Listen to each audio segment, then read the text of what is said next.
Thank you, Mayor.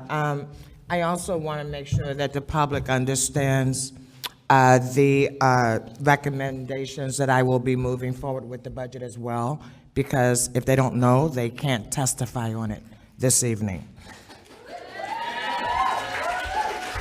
My plan is to take no more than 4 minutes to actually lay out what my alternative proposal is, so that the public actually has an opportunity to weigh in. And first, let me just say that I greatly appreciate the work of all my city council colleagues, including the mayor.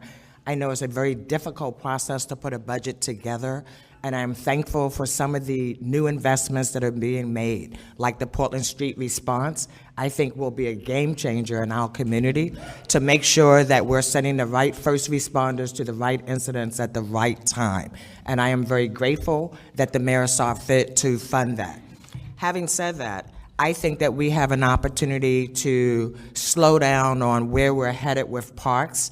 I think it's inappropriate that 54 new employees will lose their jobs. And these are employees that were called seasonal for a long time.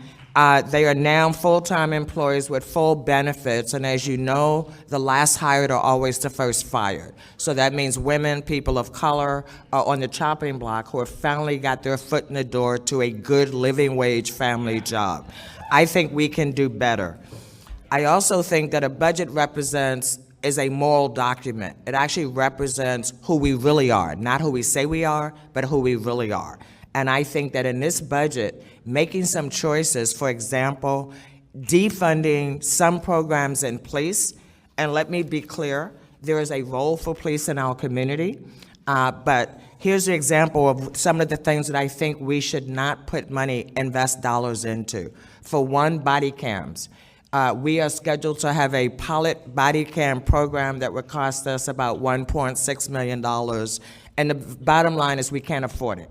We can't afford to pilot, and we certainly couldn't afford to implement body cams, especially when the only people with access to the data will be police. And if police have to review the camera footage before they write a written report when they were there, when they're the only ones that has access to it and the only ones that get to present it to the public, to me, that's not a public accountability system, that's a police giveaway system. One of the other things I want to be clear about is we recently, I guess not last year, but maybe the year before, the city approved a budget for unarmed law enforcement. I want to do away with that program for two reasons. One, we have not been effective in recruiting people. And two, if we put them in the same union with Portland police officers who are armed, then we will have just as much difficulty getting rid of bad unarmed cops as we have getting rid of bad cops who have guns. And so I think that is not an appropriate use.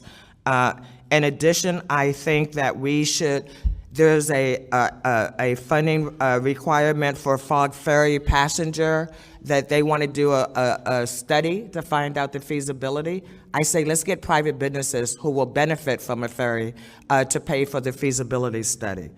And last but not least, there's a James Beard Market, again, great idea, but let's get private business to actually invest in doing whatever research we need and not use public resources for that. And so if I so those are the funds that I would like to put back into the budget so that we invest in fully funding the census program, because if we actually lose and don't count 20 to 25% of people, we're talking about millions of dollars that we'll lose from federal appropriations. The other thing I want to make sure is that nobody in parks loses their job, and we take this year to identify funding mechanisms so that we're not doing a pay-to-play system, but we're actually funding the things that we say we value. And last but not least, I want to make sure that we, yes, have money to make sure that the public finance system for city elections is fully funded and operational. That's the key to our democracy. And last but not least, I want to make sure that we are being intentional about not displacing anyone in East Portland. So I'd want to fully fund the anti-displacement program. And I'd be happy to answer questions later. Thank you very much, Mayor. Thank you, City Council. Francis.